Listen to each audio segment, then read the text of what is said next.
Okay, welcome back to another podcast here at Keystone and more. We have lots to cover. We have to talk about my most recent trip last weekend to Chicago, Milwaukee, three ballparks, 3 days. College football started up last Saturday with Miami, Florida, and Hawaii, Arizona. There were some games last night, some games tonight, and all through the weekend. We have games for the next 4 days, Thursday, Friday, Saturday, Sunday, Monday. Yesterday was Thursday, so we only have 4 days left of it now. Still lots of time, 14 weeks, obviously. And then, obviously, the NFL. Preseason just wrapped up. Season starting. Andrew Luck just retired. That was about 5 days ago now. Or 6 days ago. It's Friday now. Keeping it's Thursday. 6 days ago. And that is big because we made our NFL preview video not knowing this was going to happen. And that has changed the dynamics of the AFC drastically. Yeah. Start off with my trip from last weekend. Um, so first game was Brewers or Diamondbacks at the Brewers Miller Park. Um, Milwaukee was a very small town. I believe it's the smallest market in the MLB. And I could see how it's a pretty small town. Like I walked through this whole town in maybe a half an hour. Okay, maybe not even. Okay, it was a very small town. Um, I saw Marquette University. I saw the where the Bucks play. Went up and down. I guess the river. I don't think it's the Michigan. I don't think it's Michigan. The Michigan. Lake Michigan. It's something else. But so Milwaukee was a very small town. But then I went to the ballpark, right? And the ballpark is like probably 20 minutes west of Milwaukee. And this ballpark, it's this huge plot of land. I don't know how much land it was. Not the amount of land you needed for an MLB stadium. It was huge, a plot of land. So you go in, and this this stadium was set up perfectly for ride sharing apps such as Uber and Lyft. They have a whole parking lot just dedicated to Uber and Lyft so that you can get your Uber in like 2 seconds. I go to Philly, I go down to Citizens Bank Park, I try to get an Uber. That ain't happening. You're getting a cab. There's no cabs in Milwaukee. We don't do cabs in Milwaukee. They do Ubers. Okay, they got a whole parking lot dedicated to it. It was pretty impressive. So you get dropped off in this Uber parking lot, and then you walk across this bridge, which is like this little Clemente bridge, but whatever. It's a very nice way to get in All the right. ballpark. All right. We can. No, no, I'm not. I love Clemente Bridge. All I'm right. saying Good. this is like a fake Clemente Bridge. And so you just walk across this thing, and then oh my, you're in front of the stadium. You're like, what the fuck is this? You're like, this is. I mean, the Packers could play here. This is a huge plot of land. This is you're like going into the entrance. You're walking around the stadium on the outside. Okay, the plot of land from the entrance to the bridge is like 200 yards, and it's 200 yards wide the whole time you're walking around the outside of the stadium. It's insane. Then you get in the stadium, and it is a really nice stadium. The roof was open the night I went, which I thought was pretty perfect. I mean, the I was sitting on the third base side, um, like three rows off the field. Actually, they're pretty cheap tickets. I'm not gonna lie. Um, but yeah, I love Miller Park, and I would probably go back there. I would have to pair it with something. Whether I couldn't just do that alone, because Milwaukee is not an entertaining enough city to just do a Brewers game and make a whole trip out of it. You gotta do like a Brewers game and a Packers game, or a Brewers game and a Bucks game, or a Brewers game and a Wisconsin game. You gotta really pair it up with them. But um, Miller Park was really nice. I'd recommend going. The food was solid, not great. It was solid. I just went back to the hotel and ate, but yeah, I mean Miller Park was nice. I would definitely recommend going. Not that I drink, but I was told that the beer selection was quite good. So yeah, no, Miller Park, great ballpark. And then the next day, I went to Guaranteed Rate Southside White Sox Rangers, and okay, Guaranteed Rate is here's the problem. It is the most confusing stadium to get into that I've ever been to. Okay, so you get dropped off. I got dropped off, probably about a block from the stadium. So I'm walking, and they're like, okay, you have to get in either entrance 2, entrance 3, or entrance 5. So I'm trying to get in entrance 5, but they just have this big ass team store planted inside the parking lot. So you can't get to entrance 5 the normal way. You got to walk all the way around the ballpark to get to entrance 5. And then, so your entrance on the floor, right? Your entrance is like just on the ground level. So you would think you would just walk in, right? It'd just be easy. Just walk in. No, no, no, no. It's not that easy. I'm sitting in the lower level. Actually, I'm sitting in right field, the lower level. I'm not sitting in the upper deck. I'm sitting in the lower deck. No deck. I'm sitting on the 100. You have to go up a ramp. It's like a 4-story ramp. Then you have to cross a bridge, and then you're in the 100 section. Okay, that makes no sense to me. Okay, who designed the stadium that it's impossible to get in the stadium? It takes like 20 minutes to get 15 minutes to get in the stadium. The concourse was small, but again, this is a stadium built before Camden Yards, and surprisingly, I actually didn't. I mean, I didn't mind it. Our seats were really nice. Two or three rows off the field, right field. A big fight broke out in left field, which was pretty insane. I asked one of the security guys in our section, I was like, "Do you know what happened?" They're like, "Yeah, apparently some Northsiders pulled off a doubleheader. There was a Nats Cubs game in the afternoon, and then White Sox Rangers at night." He said apparently the Northsiders came to the doubleheader. They were already drunk, and then the Cubs White Sox Rangers broke out in the stands. I will admit, I've seen fights at Flyers and Eagles games. I've never seen a fight at Phillies game.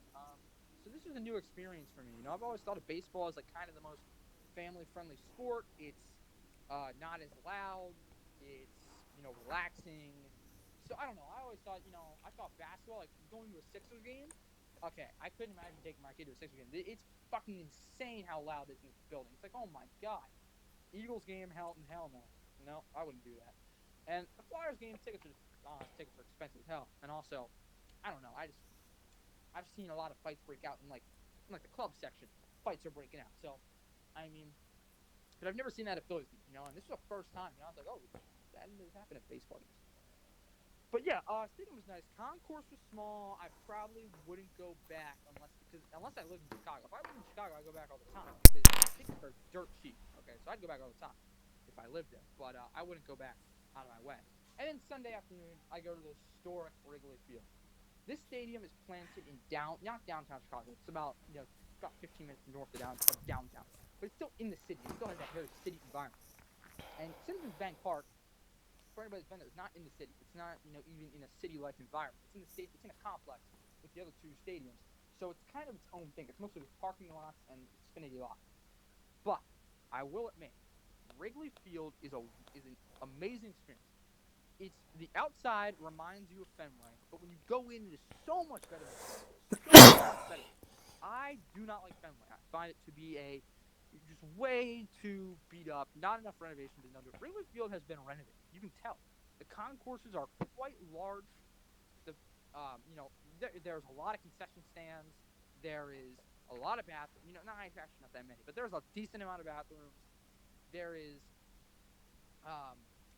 there's like 3 team stores, and then we go out, and we got really nice tickets for the Cubs. We were like 10 rows behind home plate, and oh my god, Wrigley Field's amazing. I will be going back. I don't know when. I will find a way to go back there. And nonetheless, it's next training games. Nationals took the sweep. First time they've gotten a sweep at Wrigley since '05. But it was a great experience. Big fan of Wrigley. You can call it old, but it's renovated. Okay, so it's nothing like Fenway. It's much better than Fenway. I hate Fenway. I love Wrigley though. Yeah, so I'll be going back. That's good. I'm gonna say Chicago was your favorite stadium. The Cubs. Yeah, I would say Cubs are my favorite. Miller Park was decent. I would probably go back if I paired it with something guaranteed rate again. Once I lived there, I would find no reason to go back. Yeah, Nick was texting me when he was on his way back. He said he definitely wanted to live there. Yeah, definitely. It was nice. It was a nice city. I really like Chicago. I like Chicago. I don't know how I'd feel about it in the cold. I'm not really much of a cold guy. I mean, definitely in the summer months, great cheap tickets, especially with the White Sox and you can get to anywhere really. Because like you said, Nick, you go to St. Louis, you can go anywhere. And Yeah, I mean it's right in the Midwest. There's so many stuff. There's so much around it. It's within like 5-6 hours.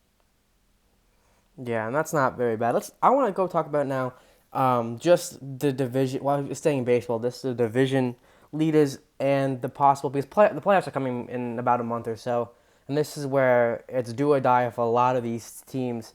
And Yeah, let me just point something out. The Mets have fallen out of this thing. mm-hmm. Okay. Mets are 5 games back of the Cubbies right now for the second wild card. And let me tell you, they're coming to Philadelphia this weekend. I'll be there for Sunday Night Baseball. I don't like the Mets' chances tonight. I think the Phillies are going to take the game tonight with Nola on the bump. Nola hasn't lost to the Mets since 2015.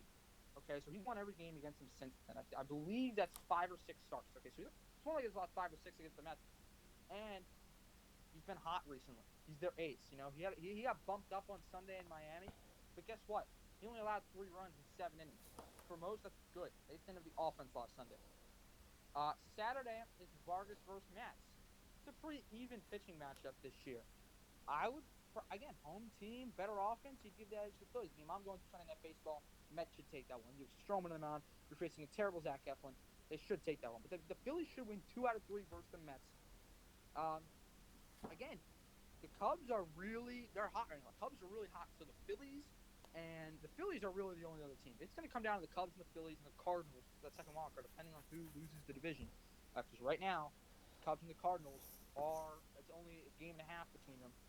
About to be a game when the Cubs win any minute now. So, yeah, I mean, it's going to come down to the wire for the Phils. I think the Brewers are going to be out of it by the end of this weekend. I think the Mets are going to be out of it by the end of this weekend. Arizona is sticking around, but I mean, they're not going to. I mean, and Arizona will probably be within 4 or 5 games for the rest of the year, but they're never going to be in it. Like, no one's ever going to think Arizona's a threat, But I think it's going to come down to Philly and the Cubbies, and maybe the Cardinals, depending on how that works out. What about the Nationals? Do you think they're going to get the first wild card? I think they had that easily. I mean, they're up by 2.5 right now, and they don't have. They get to face Miami this weekend. Then they get the Mets. Then they get a tough little stretch there with Atlanta, Minnesota, Atlanta, and St. Louis.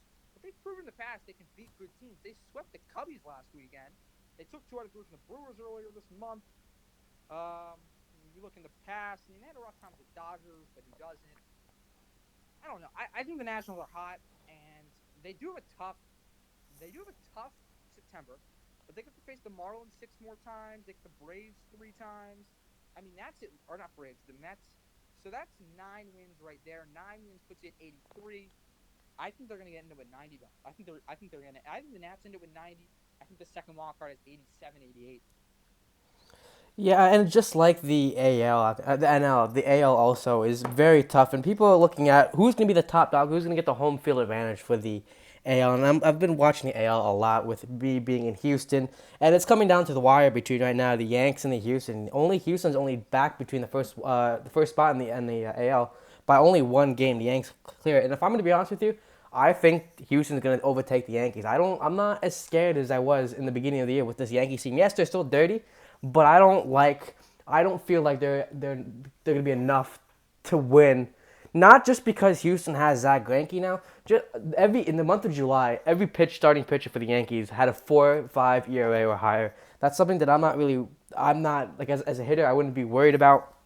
And when it comes to playoffs, it's always about matchups. Who are you going to match up against? Let's say Let's say they do play the Astros. They get to the final stage before the World Series and they play the Astros, and Severino's not back. Who do you trust starting Game 1, either New York or in Houston? Who's going to be that guy? No, if it's in New York, I would definitely go Severino. But if it's not in New York and Severino's out, you can't put Tanaka. Tanaka has the highest fly ball rate out of any pitcher in the MLB for the past 2 years. And if you know Yankee Stadium, that's one of the smaller ballparks in America. So definitely not put him. Would you trust the James Paxton? Do you trust the J Happ? Do you trust who do you trust? And then you got these young guys coming up, and it's the bullpen again that you gotta make sure that they can close it out. Their hitting's there. Hopefully they'll get Stanton back soon.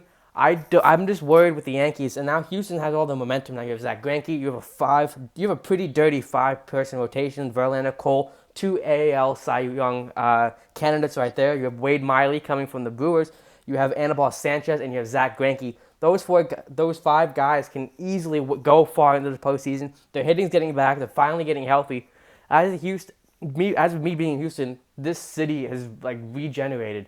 They've been worried with injuries and pitching.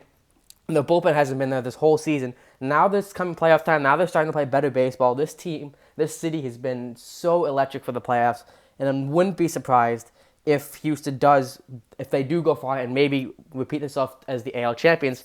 And then another thing that's surprising is going to be very tough, that down to the wire, is that NL Central race between Minnesota and Cleveland. As of right now, Minnesota does have that 1.5 games lead over Cleveland. But it's actually 3.5. 3.5, yeah. 3.5 game lead, and Cleveland also has a 1.5 game wild card over Oakland. And if I'm Cleveland, this is another thing that I'm worried about is their pitching coming into the postseason. You got rid of, wow, who did they get rid of? Who? Bauer. You got rid of Bauer. Wow, I can't believe I forgot that name. You got rid of Trevor Bauer. You still have Kluber, who's coming back from forearm injury, so he won't be the same. This is pitching is rattled. Their hitting's been there all season, consistent. So it's going to be very interesting to see these four races. See who will get home field advantage. Who will win the. Don't forget Carrasco's coming back. Yes, he's also coming back, so that's going to help a lot. The Red Sox have fallen off. I expect them not. They're going to miss the playoffs this year. I think Texas is going to miss the postseason definitely. And then, like you said, in the National League, I think it's come down to right now. I think Milwaukee's done between Chicago and St. Louis, Atlanta and Washington and then the Dodgers obviously are going to run away with that division as they're 19 games ahead. Okay, I'm looking at it right now, and I'm honestly interested in this Tampa-Oakland competition. So let's look at Tampa's schedule. They have a 3-game set versus Cleveland this weekend.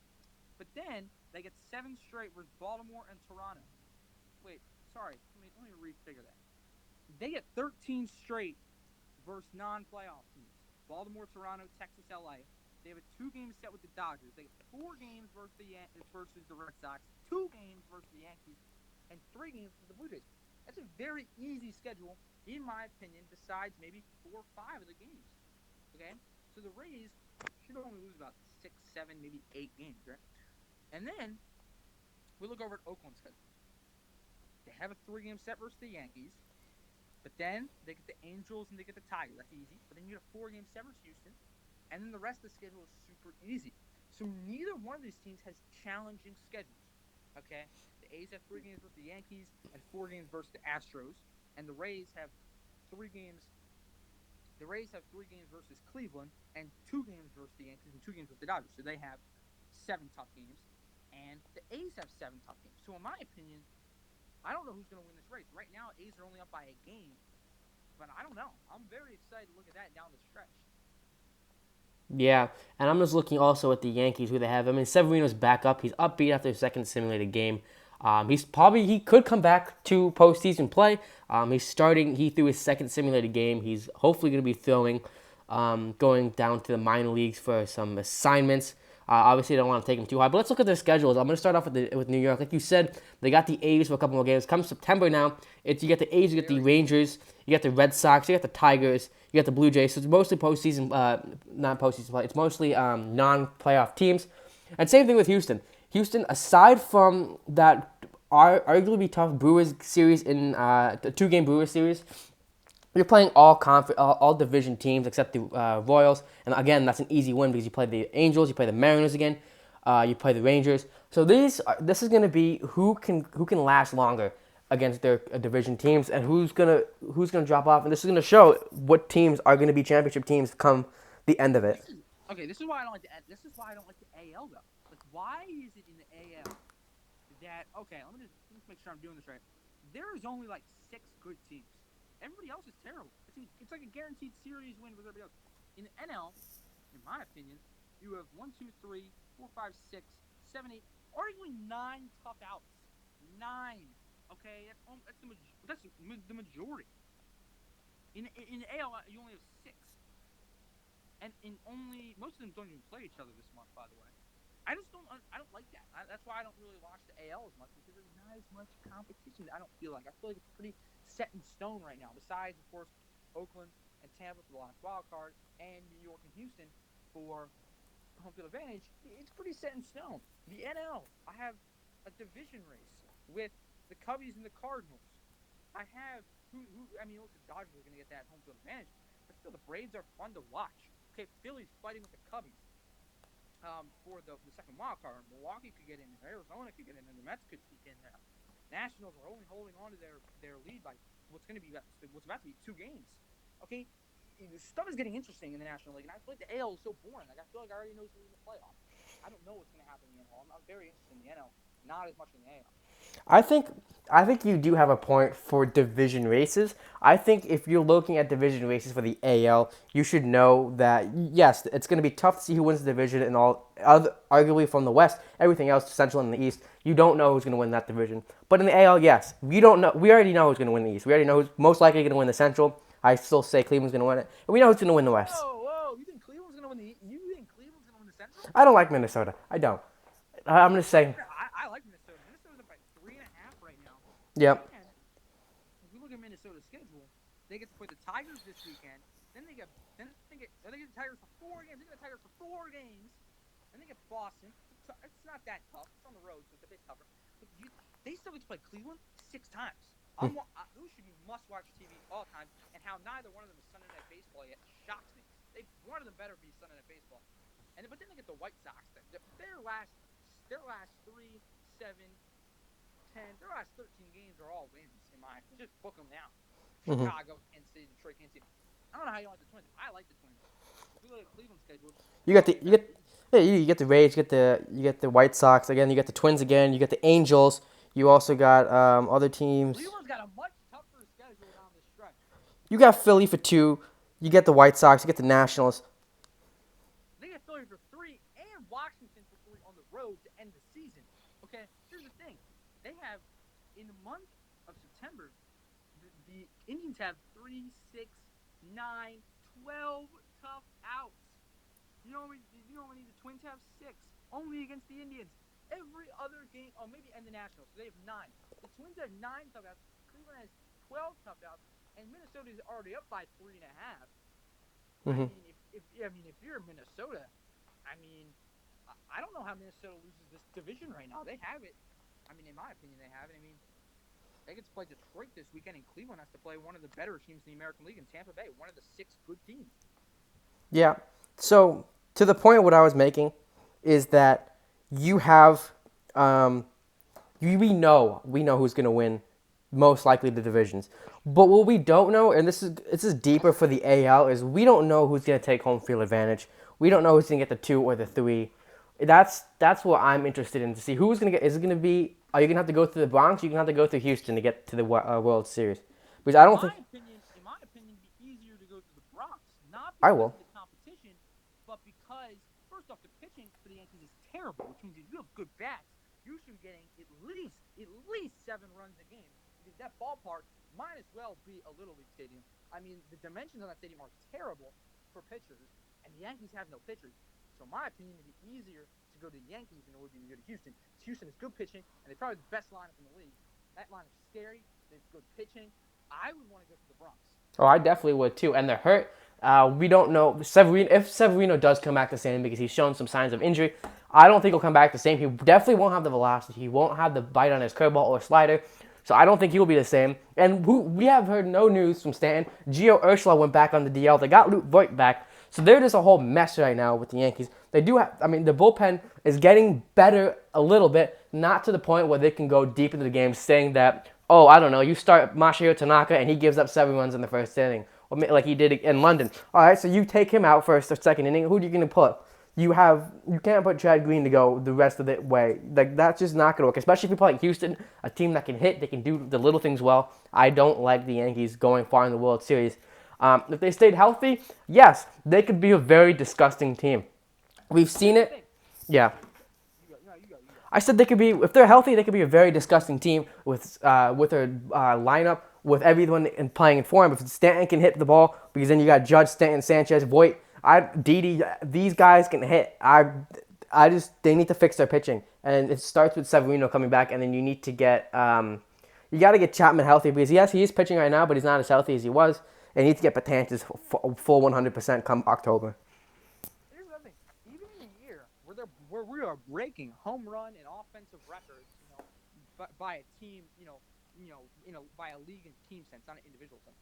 But in a year where we're breaking home run and in offensive records, the playoffs are still going to be pitching oriented. The playoffs are. I don't care if the balls are juiced, which, by the way, they most definitely are. I don't care if they are. It's still the playoffs. You still got to have pitching to win the playoffs. As the famous saying goes, offense wins games, defense wins championships. As in, pitching wins championships.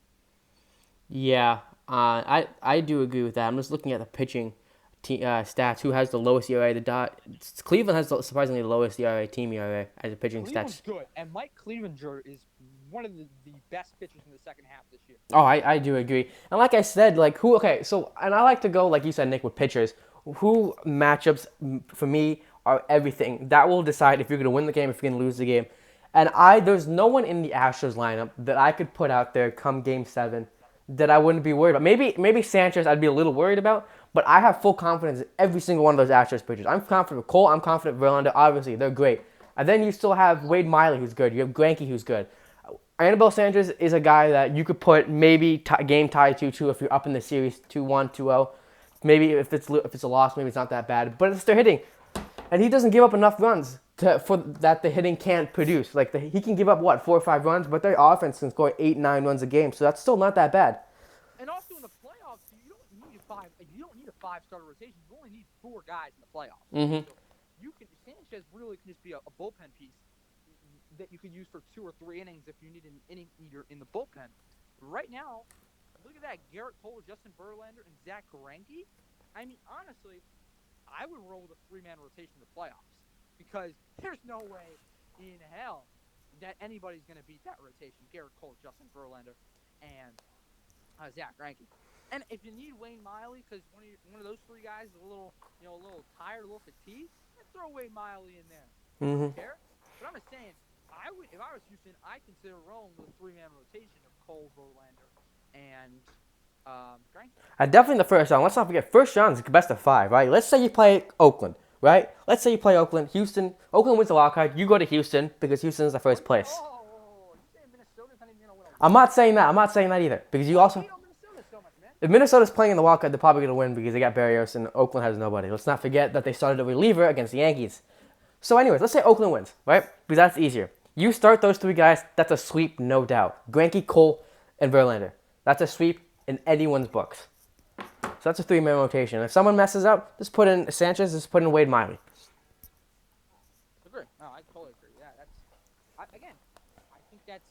I don't know. I think Houston's a team to beat, and honestly, I could very much well see a rematch of that 2017 World Series between Houston and LA. I could very much see us getting that again because right now, I don't think the Cardinals or the Cubs are going to get past the Dodgers. The only team, in my opinion, that's going to get past the Cardinals or past the Dodgers is the Braves. Mm-hmm. And even then, I don't. Okay. It's not that I don't have confidence in the Braves, but I have so much more. The Dodgers just have more experience. Mm-hmm. I remember watching that divisional series round last year between the Dodgers and the Braves. You could just tell experience was such a huge factor. I mean, now the Dodgers have been to 2 straight World Series. They've lost both of them. There's been some pretty heartbreaking losses along the way. I just don't see the Dodgers not getting. I mean, I would just be shocked if the Dodgers somehow didn't get in there for the 3rd straight year. I don't know. Again, I think the Braves are their biggest competitor. I don't think the Cardinals or the Cubs are going to do anything. Maybe the Nationals, because I do think that being hot is very important come October. Just like going into football, being hot going into January is very important. Same in baseball, and same in every sport, in my opinion. If you're hot going into the tournament or the playoffs, it's important. And so if the Nationals keep up this hot streak that they've been going on since Memorial Day, honestly, they've been doing this for. Besides, those first 2 months were terrible, but since June, this is how the Nationals played. They've lost, a series like they lose like a series once a month. They drop a game like once a week. It's insane.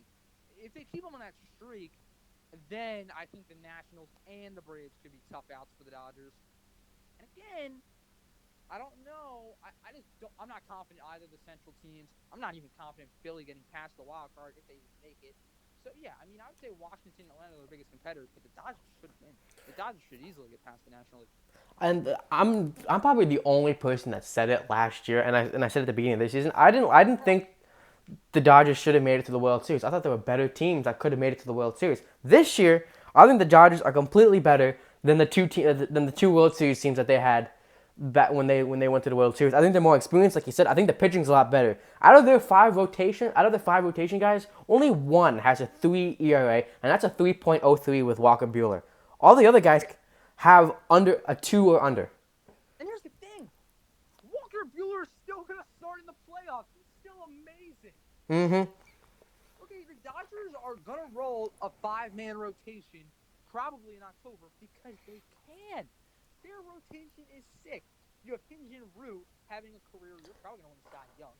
Look at Clayton Kershaw. He's had a rough history in October, but he's Clayton Kershaw. Keiton Maeda playing amazing.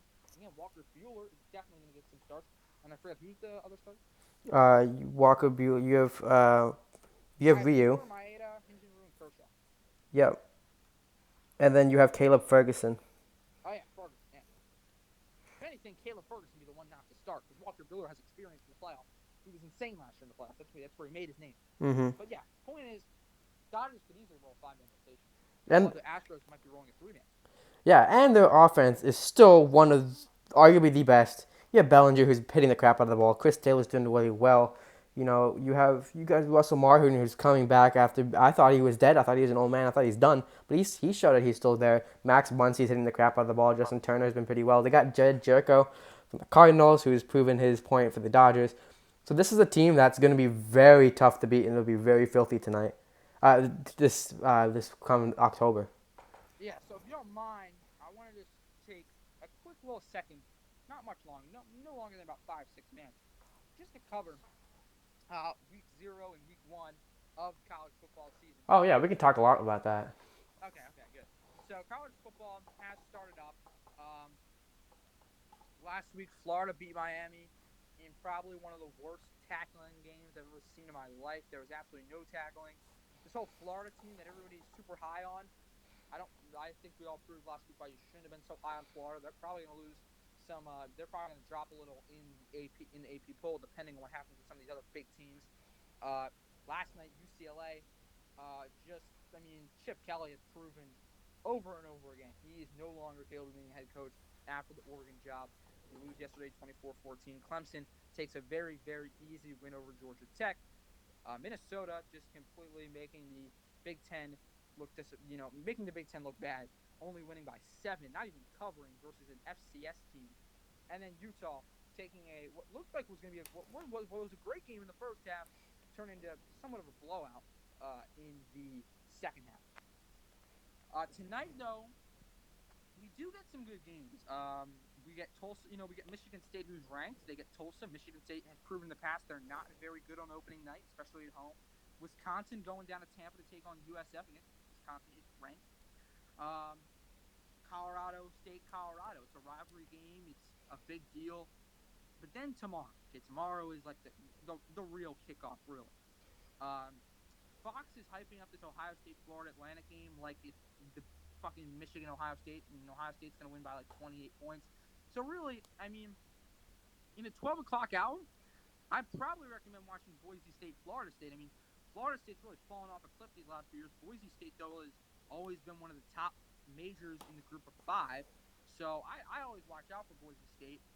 Always has a good team. And they're going to Tallahassee tomorrow. What's supposed to be a play in Jacksonville, but there's an impending hurricane that's going to slam Florida. So they had to move the game west over to Tallahassee where the hurricane won't hit as much. Memphis playing a Big 5, or not Big 5, yeah. No, not Big 5. I'm thinking college basketball. Power 5 school in Ole Miss. And Memphis is probably going to win there at home. Memphis has proven they're one of the better group of 5 programs. So that's another game that I definitely mentioned. The 3:30 slate. Again, ESPN hyping up this Duke-Alabama game like it's a big deal. Alabama's going to win by like 30, okay? They're playing Duke. Duke's a basketball school. No one cares about Duke football.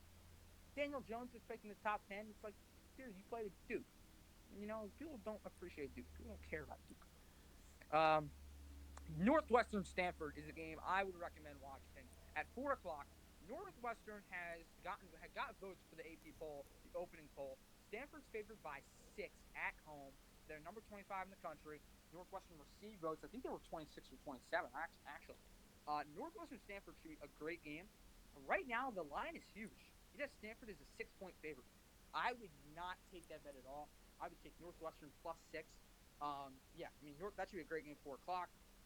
Local school, Penn State playing Idaho FCS program at 3:30 should be an easy win for the Nittany Lions before they get on, before they take on the tough Big Ten schedule But again, Penn State should be a 9-win team this year. The big game though is at 7:30. Oregon Auburn, number 11 versus number 16 in the country. Game is being played in Jerry's World. Auburn's a 4-point favorite on a neutral site field. So Auburn's a straight up 4-point favorite. No added points for a home field advantage. None of that. Auburn is a 4-point favorite straight up. And I would take Auburn. Okay, Oregon has a quarterback, Justin Herbert, who has proven over and over again he's not good at on the road and a neutral site. Auburn again has a rookie quarterback. It's the first true freshman quarterback in the SEC in since I want to say 2002, 2003. It's been a while. Maybe that's just Auburn, but Auburn Oregon is the primetime 7:30 game, and then Sunday you had Houston versus number 4 ranked Oklahoma. Oklahoma should win pretty easily. And Monday night, Labor Day, you get number 9 ranked Notre Dame taking on Louisville. Again, Notre Dame should win pretty easily. So that's all I had to say to that. Yeah, I was looking at this rankings. Nick, I'm gonna go through the rankings as of right now, see what we agree with here with the pre-poll top 25. Hold on, sorry. Clemson, Alabama, Georgia, Oklahoma, Ohio State, LSU, Michigan, Florida, Notre Dame, Texas, Oregon, Texas A&M, Washington, Utah, Penn State, Auburn, UCF, Michigan State, Wisconsin, Iowa, Iowa State, Syracuse, Washington State, Nebraska, and Stanford. Those are the top 25. And if I'm going to be honest, for me, it's going to be the top maybe 8 that count for me that will be in the postseason. I don't think anyone from maybe 10 or lower will have a chance at the championship. I think Clemson and Alabama will be a lock no matter what. And then maybe it could be another Georgia Oklahoma game, maybe OSU, but behind arguably Texas, I don't see any of the teams making the championship. Yeah, I definitely agree with Clemson being 1 over Alabama. I know that has caused some controversy in the media world, but I most definitely agree with Clemson being ranked number 1 because Clemson has Trevor Lawrence, and I get it. Trevor Lawrence is only a sophomore, but last year I watched this kid a few times. He didn't start. He was not the opening day starter. He came in later in the year, and this motherfucker is insane. He was insane as a freshman. Now he's put in a whole offseason of work as a starter. Okay. He put in a whole offseason of work with the ones. Imagine what he's going to be like now. They won yesterday 52-14 versus Georgia Tech. Okay? And that's going to be like every game for Clemson. Like watching it, you're not gonna watch Clemson game this year until the playoffs. Because you're gonna watch the first 5 minutes, they're about 14-0. You're gonna be like, okay, flip this off. Like, you don't plan your day around a Clemson football game this year because their games are going to be won by 40 plus. Okay? So Clemson, I totally agree with that. I agree with most of this. I do have a little bit of a problem with this, though. Ohio State's ranked number 5. Okay. What's my problem with that? Ohio State lost their quarterback in the first round of the NFL draft, Dwayne Haskins. Ohio State has lost the most first-round draft picks in the country in the last decade. Okay? I don't know if you knew it. And not only that, it didn't used to be a big deal because you had the same coach, same scheme, same system, Urban Meyer. Now you bring in a new head coach. He's from the program. He's the offensive coordinator. He's within the program. But it's a different coach. It's still a different coach. It's still a different coach, different quarterback. It's a big, big difference. And here's my problem with that. I don't think Ohio State's going to win the Big Ten. I don't. I think Michigan is going to win the Big Ten. I think it's going to be Michigan and Nebraska in the Big Ten championship game. I think it's going to be a very good Big Ten championship game. I actually, with my buddy, Big Ten guy, we were talking, not videotape or anything. We were talking, and we had some debates about who would win, Nebraska or Michigan. And I'll be honest with you, that was a close call. I was saying Nebraska, but the more I thought about it, Michigan. This is the best team in the Harbaugh era. Shea Patterson returns. Best O-line Harbaugh's ever had. Best receiving core he's ever had. Best secondary he's ever had. This is the best of everything Harbaugh's ever had. Ohio State is coming with a new coach and a new quarterback. Penn State just lost their quarterback in the first round of the draft, but they probably do have the best. Penn State probably has the best defense in the conference. But besides that, Penn State's gonna have some problems this year with the new offense. Michigan State is Michigan State. They haven't proven anything to me in 3 or 4 years. So Michigan should win the East, and they should win the whole conference. So I don't like that Michigan is put at 7, Ohio State's put at 5. I wish they switched those two. I think LSU I think everybody's overrating LSU. They're in the same. They're not even the best team in their own division. Okay, Alabama's better than them.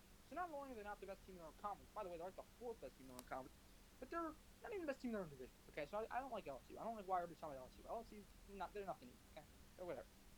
And then I don't like that Texas is 10. Texas should be like. I think Texas should be 6. Okay, Texas is good. You got Sam Ehlinger. He's talented. Okay, I like Sam Ehlinger. I like Tom Herman. I like Texas. Watch out for Texas. I like them a lot. Going down here. UCF always underrated, but again, they're a group of 5 school, so I expect that. The rest of it I kind of agree with. The rest of it I kind of agree with.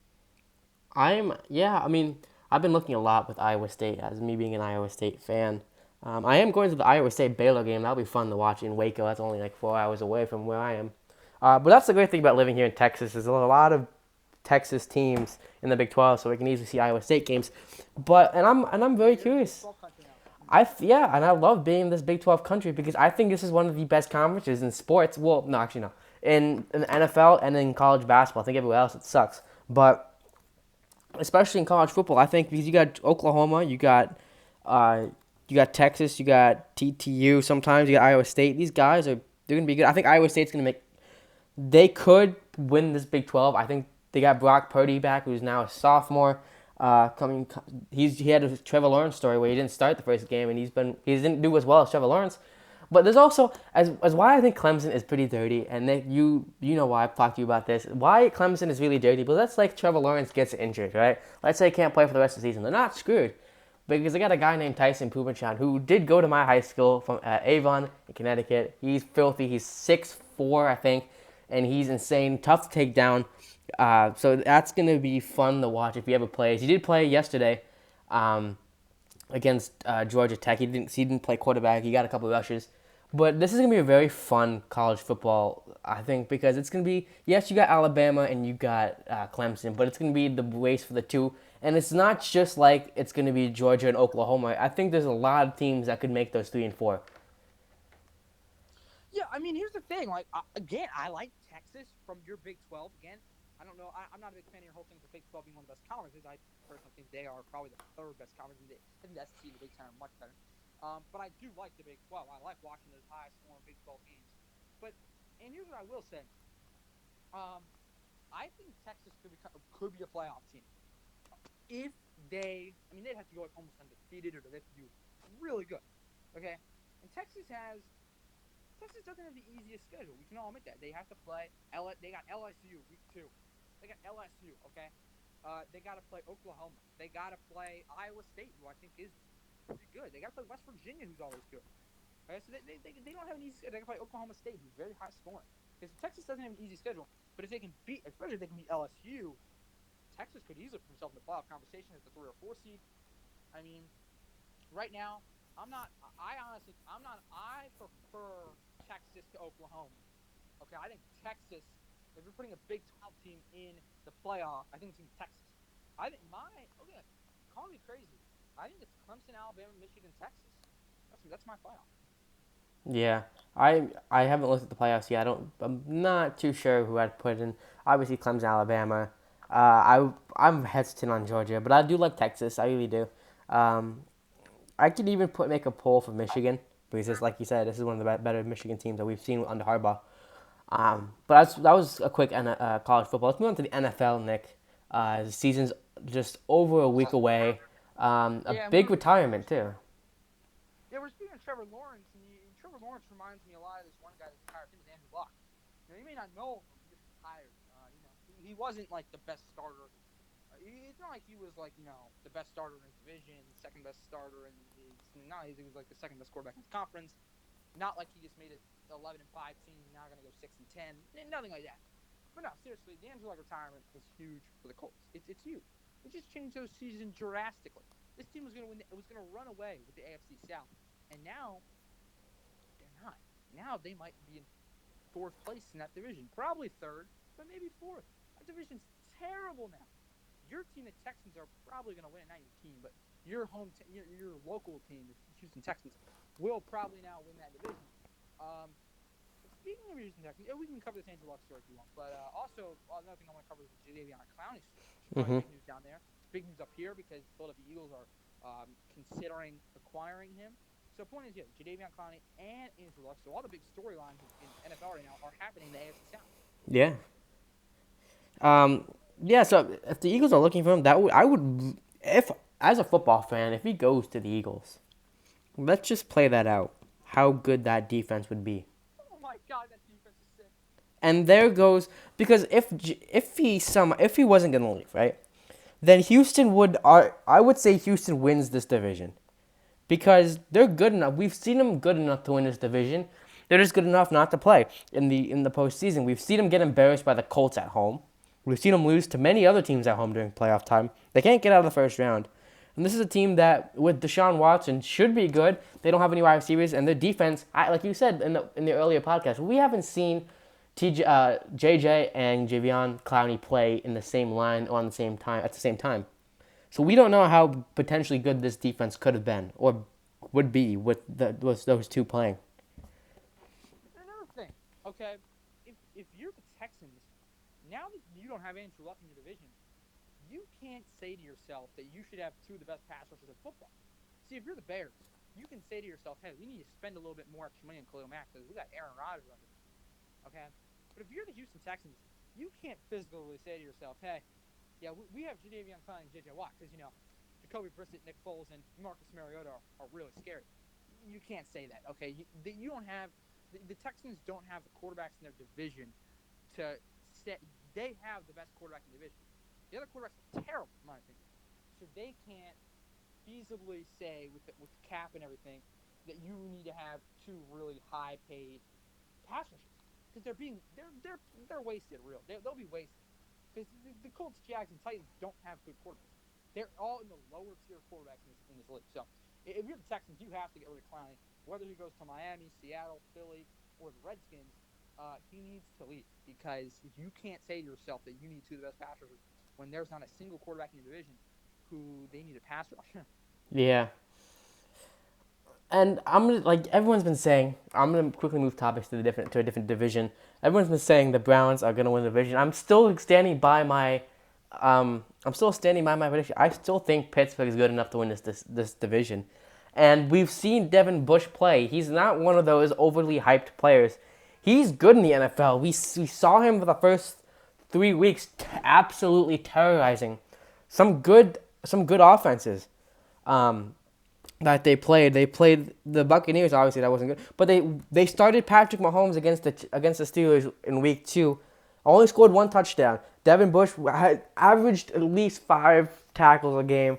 This defense, I know this is preseason, but this defense looks pretty fucking good as of right now. I think, and we looked good last year, but we didn't look as solid as we did this year. And I really think that if the Steelers can, because we got rid of the distractions. We got rid of Bell. We got rid of Brown.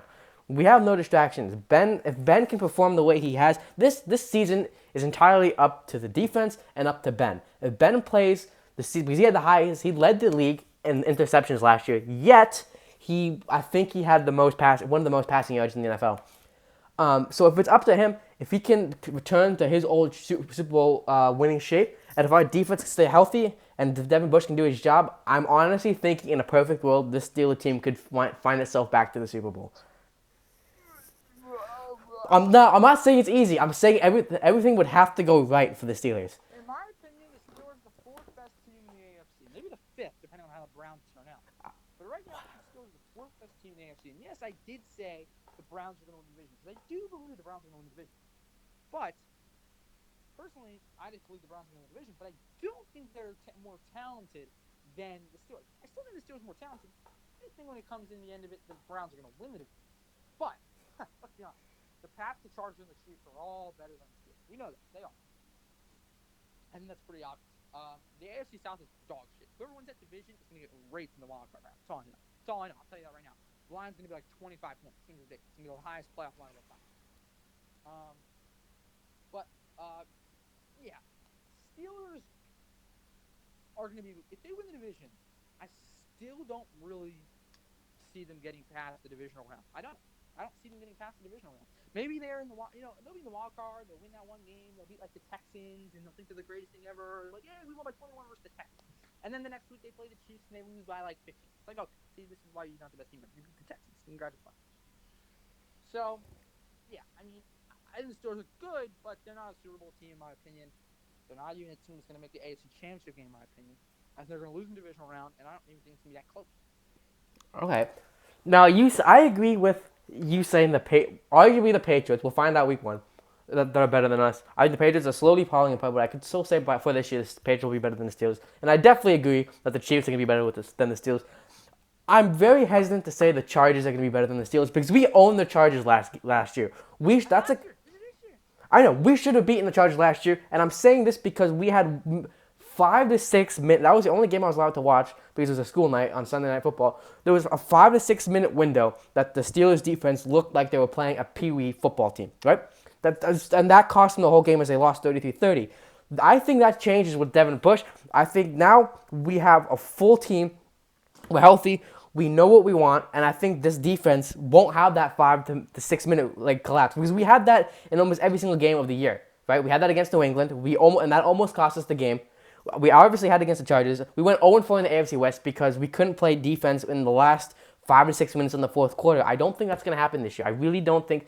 I think we covered up the holes in the secondary. I think our cornerbacks are strong, and we have terrorism coming off the outside linebackers in Bud Dupree, who's played amazing in the preseason, and T.J. Watt. So it all comes up to the offense because that's where the questions are going to be asked. No Antonio Brown. Is Juju Smith-Schuster ready to step up? Is James Washington ready to step up? Is Ryan Switzer ready to step up? Because we're going to have new guys. James Conner, is he going to be the guy? Because he played well last year. He played really well last year. Is he able to fill the shoes that Le'Veon Bell did? Because the Steelers still have one of the best offensive line in the game, if not the best.